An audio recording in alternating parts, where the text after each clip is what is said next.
Allez, on retrouve nos invités pour la suite de l'émission Joachim Italaké, journaliste, directeur de publication de Afrique Plume. Ibrahim Acha, directeur de publication de Temps Nouveau et Germain Pouli.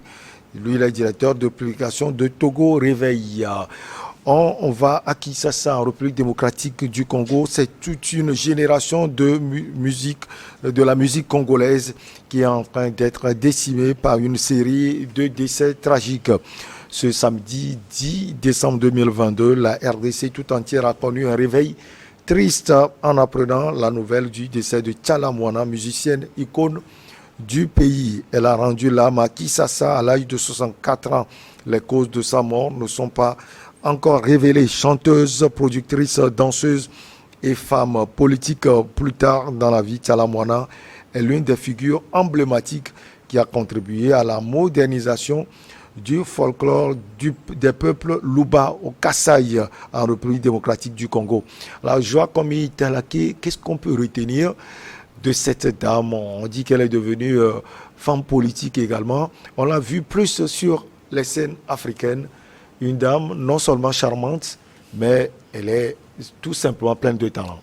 Oui, cette dame, elle a incarné, je peux dire, toute la musique africaine. C'est bien vrai que quand elle faisait la pluie, le beau temps, on était encore des enfants, ou même peut-être qu'on n'était pas encore nés, puisque c'est depuis 80, 81 et tout. Mais je me rappelle que cette dame elle a fait des singles qui donnent des envies lorsqu'on écoute. Et lorsqu'on met une de ces musiques, nos parents à côté demandaient simplement qu'on augmente encore le volume parce que ça donnait de la joie. Alors partir à 64 ans, je pense que c'est vraiment parti très trop tôt parce qu'on a vraiment besoin des personnes comme elle pour encore une fois galvaniser la jeunesse à aller de l'avant. Et puis moi personnellement, je pense que sans musique, vous savez, en ce temps, on n'avait pas tous les instruments que nous avons aujourd'hui. Et donc, elle posait la voix comme telle, sans pouvoir avoir tous les instruments d'arrangement que nous avons aujourd'hui avec la nouvelle technologie et tout et tout. Et vous allez voir que c'est purement un don, c'est purement une voix qui transcendait les époques. Et en cela, je pense que le Congo, sinon l'Afrique, est fière d'une telle dame. Elle a été politique parce qu'elle aimait vraiment se battre pour instaurer une certaine liberté aux femmes, une certaine liberté à ces dames qui n'ont pas accès au minimum vital commun, à ces dames qui sont opprimées au jour le jour. Et en cela, elle avait même été députée, élue députée, avant de pouvoir donner raison à son instinct de musique en 1974 où elle lançait vraiment son album qui a pris feu. Et donc, je trouve que c'est une dame qui mérite tous les honneurs et on doit vraiment célébrer l'icône qu'elle est et pourquoi pas ériger un monument en son honneur pour laisser des traces positives portant sur sa carrière musicale. Ibrahim Acha, il faut dire qu'elle est arrivée à éclairer les grands rendez-vous sur le plan africain, ces grandes rencontres des chefs d'État, si je me souviens encore très bien. Alors, vous retenez quoi de cette dame? Non, il faut retenir que c'était une belle voix. Et malheureusement, cette belle voix s'est éteinte.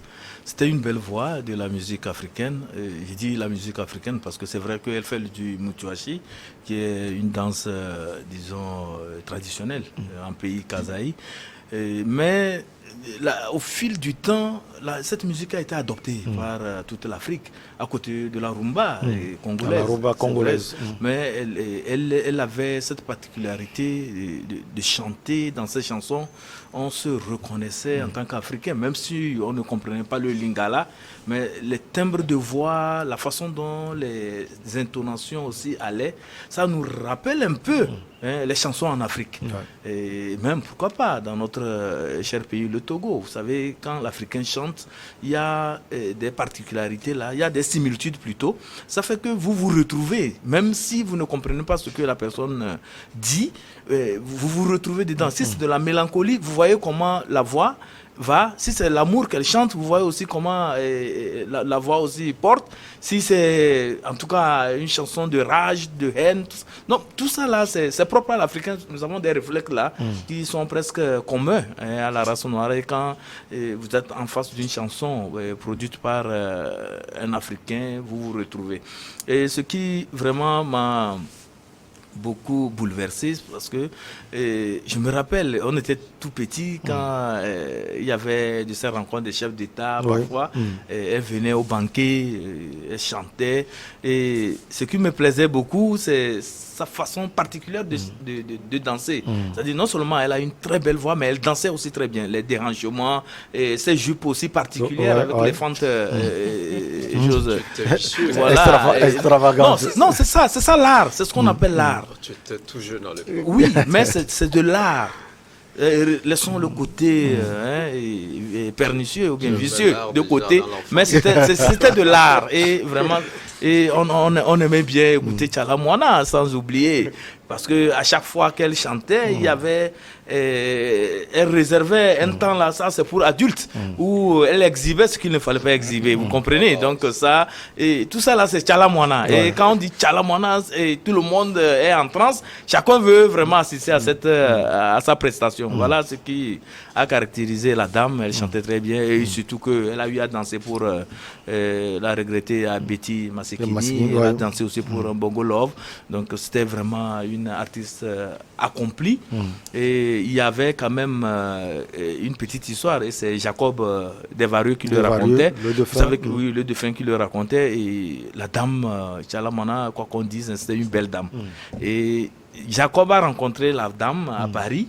Et il était séduit par la dame. Et il a dit, mais il a appelé la dame ne l'a pas à proprement parler écouté, ça n'a pas prêté une oreille à Jacob. Jacob le Grand, vous imaginez.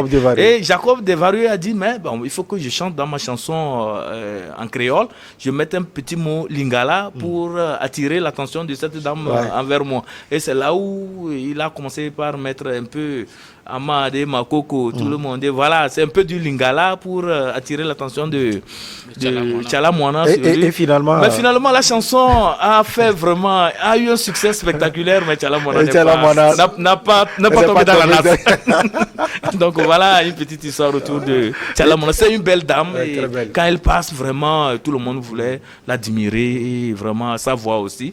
Et mon confrère parlait de son engagement politique, c'est par rapport à tout ce que cette dame défendait comme valeur, la liberté de la femme, l'émancipation de la femme. Et elle a beaucoup milité aux côtés de Joseph Kabila. Et vous savez, bon, et tout récemment, elle a failli même avoir des ennuis avec Tshisekedi, parce qu'elle a sorti un morceau là où c'était à polémique. Les gens ont pensé que bon, c'était des pics qu'elle adressait à Tshisekedi. Ça a failli même créer des remous. Mais très tôt, Tshisekedi a dû prendre vraiment de la hauteur et l'affaire s'est dissipée. Paix à son âme, je pense que c'est l'Afrique qui perd vraiment une très belle voix comme ça. Les causes de sa mort ne sont pas révélées. Germain Pouli, est-ce que ces dernières années, Tchala Moana serait malade? Je ne suis pas très informé sur son état de santé. Je pense que c'est beaucoup plus son mari qui s'est occupé d'elle ces derniers moments. Son mari qui est également un homme politique comme elle. Je pense aussi que sa famille n'a pas trop aimé tout le secret qui a entouré donc son état de santé. Son mari peut-être s'en est occupé un peu trop personnellement jusqu'à ce que malheureusement le décès ne survienne. Donc je n'ai pas idée des maladies dont elle souffrirait.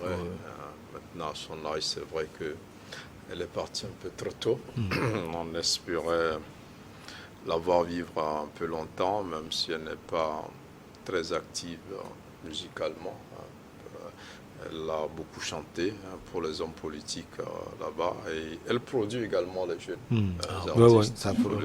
Elle a fait plusieurs collaborations. Voilà, donc c'est une dame, Ibrahim Acha ne voulait pas le dire, mais c'était surtout une très belle dame qui faisait fantasmer aussi bien les gamins que les grandes personnes. Elle était une grande danseuse, beaucoup plus que chanteuse, hein, Oui. parce qu'elle a commencé comme danseuse avec un pangolo dont tu parlais, avec Betty Massikini, Massikini. elle a commencé à chanter.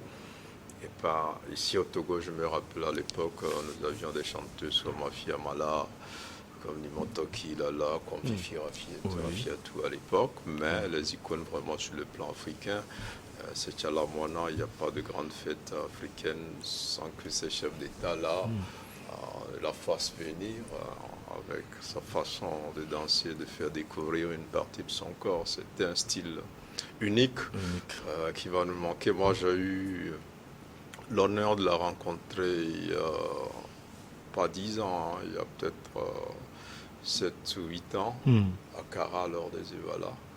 Ah oui, elle était invitée. Elle était là et elle a pris beaucoup de poids, elle ne ressemblait pas à Tchalamouana qu'on connaissait quand elle était tout jeune. J'ai même fait, j'étais avec mon épouse qui était émerveillée de la voir. Qui a fait une photo avec elle. Ouais. Donc, quand elle a pris sa mort, on a encore regardé cette photo-là. C'est vrai qu'elle garde toujours ce charme. Elle a vieilli, elle a pris du poids. Mais ça reste quand même une référence. Hein. Vous voyez, un peu comme les gens comme Papa Wemba aussi, qui sont partis sur une scène en plein festival donc en Côte d'Ivoire. C'était les références en Afrique, c'était les références d'abord en RDC, et à l'époque, c'est la musique congolaise qui dominait l'Afrique noire, à part quelques grands noms de l'Afrique du Sud, comme à l'époque les Johnny Clegg, les Malatini et tout ça, donc c'était le Congo. Et comme on ne peut pas parler de musique congolaise sans citer Tchalamouana, Pangolob, Bilabel, Betty Massikini, et Tricotéum, les Papa Wemba, les Franco, un certain nombre d'icônes qui ont C'est un homme de culture. Hein, oui, aujourd'hui, c'est dans le cette génération. Donc, c'est vraiment, c'est eux, plusieurs artistes aujourd'hui vous diront que dans l'enfance, déjà, s'ils ont été amenés à être chanteuses, en regardant certains artistes comme Tchalamouana, qui avaient quand même de l'audace, qui provoquaient aussi à la fois, mais ça plaisait à tout le monde.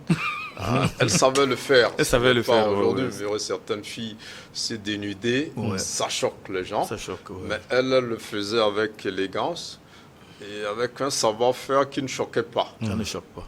Au contraire, ça attirait même des jeunes voyous comme Ibrahim, qui n'avaient pas 10 ans à l'époque, mais qui pouvaient venir regarder la télé quand c'était à la mode qui passait. Vous voyez. Mais c'est un peu triste, mais quand même, je crois que les autorités congolaises se sont rattrapées un peu. Et l'une des autorités qui ont déploré, annoncé, transmis les condoléances, c'est le ministre de la Culture de la RDC, qui a pleuré Tchalamouana quand on sait que ce gouvernement a eu à l'arrêter pour cette chanson dont parlait Ibrahim. Ingratitude, justement, où Tshisekedi estimait, comme elle est militante du parti de Kabila, elle dénonçait son ingratitude après le deal électoral qui a permis quand même à Tshisekedi de venir au pouvoir. Voilà.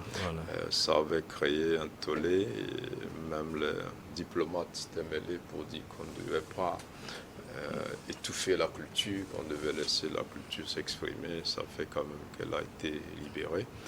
Malheureusement, elle est partie trop tôt. Je pense qu'elle avait beaucoup à donner, même si elle ne chantait plus véritablement. Encadrait des jeunes, elle produisait des jeunes. Et je pense que c'est une perte pour le pays. En 2 minutes, quel héritage Tchalamouana laisse aujourd'hui, Joa Komita Laké? Quel héritage? L'héritage, elle est forcément en termes d'éthique et de morale. Parce que Tchalamouana, c'est cette dame-là qui ne faisait pas, en tout cas, de la musique pour faire de la musique. Mais elle chantait une vie et elle transmettait un savoir-faire qu'il fallait tout de suite saisir. Et je trouve qu'aujourd'hui, même si elle est partie trop tôt, si on peut le dire ainsi, il y a quand même des moyens de pouvoir revenir sur la manière dont elle chantait, comment elle s'y prenait à travers donc les traces qu'elle a laissées sur en tout cas sur les disques et platines et tout. Donc moi je trouve que elle a fait beaucoup et tout ce qu'elle devrait faire, elle a fait et le bon Dieu a décidé de le rappeler à jour. Cette dame, elle laisse quoi comme héritage, même sur le plan politique? On l'a dit tout à l'heure, elle était proche de Joseph Kabila et de son papa, Laurent Désiré Kabila. Oui, bon, si on prend sur le plan culturel, puisque c'est là où elle se définit encore plus, on peut dire qu'elle a laissé un riche répertoire discographique pour la postérité, parce que quoi qu'on dise, lorsque les gens vont s'engager dans la musique, on leur dira écoutez, Tchala Moana, elle avait une voix telle, elle avait sa façon d'introduire et tout ça là. La musique sont des paroles bien évidemment, mais il faut une voix pour pouvoir rendre ça les choses mélodieuses. Donc elle laisse beaucoup d'héritage en ce terme. Et en même temps aussi, elle a su valoriser une culture de son terroir. Et je pense que ça, c'est déjà très bien. C'est bien pour le Kasaï, parce qu'ils ont eu une de leurs filles qui a su valoriser leur musique et qui a amené ça très loin. Partout où Tchala Moana se produisait, on disait la reine du Mutuachi. Je pense que c'est déjà quelque chose de très, très, très valorisant, et il va falloir que la jeune génération aussi puisse perpétuer cela. Moi, ça m'amène aussi à faire en même temps un crochet en Afrique, pourquoi pas ici au Togo, pour dire que nos artistes aussi ont le devoir d'avoir cette identité et qui puise ses racines dans notre répertoire. Au lieu de copier les blancs, au lieu de copier les blancs, d'aller toujours sur ordinateur, faire des choses. Non, moi je souhaiterais quand même quand vous écoutez un peu Wilfried Akare et avec son riche répertoire qui nous envoie en pays kabyais, je vous avoue que quand vous le suivez, vous écoutez ces chansons, et vous sentez des frictions et ça fait vibrer. C'est-à-dire que c'est ça notre réalité. Quand vous suivez Péasona Mounia Tchangaï, quand elle chantait aussi, voilà, donc il faudrait que la jeune génération aussi, on ne dit pas d'aller chanter de façon basique, traditionnelle, mais il y a un travail quand même qui doit être fait sur le riche répertoire que nous avons ici au Togo pour les valoriser. Et là, quand nous serons au niveau du festival ou bien des grandes rencontres de musique, qu'on sente que ça c'est du Togolais. Je pense que c'est ce que nous devons faire, c'est le combat. Parce qu'aujourd'hui, les Ivoiriens ont tout fait pour imposer leur coupé décalé, ils ont tout fait pour imposer leur zouglou. Et quand vous allez un peu vers l'Afrique, disons centrale, les Congolais avec leur rumba, mais en tout cas, vous sentez que des gens sont en train de travailler pour valoriser leur culture. C'est vrai que c'est la culture africaine, mais au niveau de cette culture africaine générale, il y a des particularités que nous devons vraiment valoriser. Et ça, c'est un appel que je lance à l'endroit de nos artistes togolais. Essayez aussi de valoriser nos danses. Nous avons des danses. Quand je prends un peu le saut, quand en pays kabyais, quand on le joue, tout le monde se met en transe. Pourquoi ne pas aller vraiment dans ce sens? Quand je prends le sompa en pays Kotokoli, en pays Tem, vous voyez aussi comment Akpessé, en pays voilà, donc je pense qu'on doit faire un travail dans ce sens. Nos artistes doivent faire un travail dans ce sens. Germain avait commencé par les coacher, mais je ne sais pas entre-temps ce qui est arrivé. On va marquer la dernière pause, on revient pour la suite. Ibrahim est en train de provoquer sans doute Germain Pouli.